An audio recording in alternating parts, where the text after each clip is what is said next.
She invited them for lunch and served death on a plate. Erin Patterson has just been sentenced to life behind bars for poisoning her in-laws with lethal mushrooms. 3 died, 1 survived. And the motive? Still a mystery. This is the shocking story of the mushroom murders. On July 29, 2023, Erin Patterson invited her estranged husband's parents, Don and Gail Patterson, and his aunt and uncle, Heather and Ian Wilkinson, to a lunch in Leongatha, Victoria, Australia. The menu included beef Wellington, but hidden inside were highly toxic death-cap mushrooms, Amanita phalloides. In less than 24 hours, all 4 guests were hospitalized with severe liver failure. 3, Don, Gail, and Heather, died within days. Ian survived after weeks in the hospital and a liver transplant.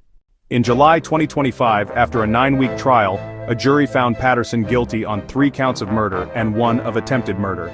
The evidence was damning. She prepared individual plates to avoid poisoning herself, lied about owning a dehydrator, fabricated a cancer diagnosis, and even tried to mislead investigators about foraging mushrooms. The jury rejected her defense that the poisoning was accidental.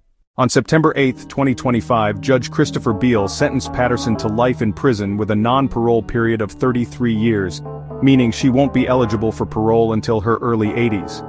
The judge cited her lack of remorse and the premeditated, callous nature of the crime, and described it as an enormous betrayal of trust. Patterson's case was historic. It included the first televised sentencing in the state of Victoria. The emotional toll was devastating. Ian Wilkinson, the sole survivor, endured a grueling recovery and lost his wife, brother, and sister. Yet in court he showed extraordinary grace, offering forgiveness amid heartbreak. The judge also acknowledged the trauma inflicted on Patterson's own children, robbed of their grandparents, and the wider community's sense of safety shattered by such a betrayal. Motive remains murky. Prosecutors pointed to financial tensions and estrangement from her husband, yet no definitive explanation was ever presented. Patterson pleaded not guilty, insisting the death caps were a foraging error. The jury saw otherwise. The question on everyone's mind, why, a planned murder, a cry for help gone too far, we may never fully understand. The trial became a global spectacle, drawing media crews, streaming podcasters, and true crime aficionados to rural Victoria. Patterson's infamy, coupled with her isolation in prison, were cited by the court as reasons to grant the possibility of parole, rather than life without it. But make no mistake, her release is a possibility decades away. This case isn't just chilling, it's a cultural warning. It reminds us how everyday trust, delicious food, and family bonds can be weaponized.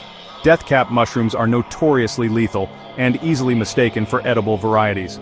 For true crime fans, Erin Patterson's story is dark, untidy, and unnervingly real. It leaves us asking difficult questions about betrayal and boundaries in intimate relationships. 3 grandparents gone, 1 survivor scarred, a community left grappling with a family tragedy that defies reason.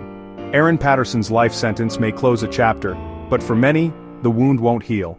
If you found this story gripping, subscribe for more global true crime deep dives.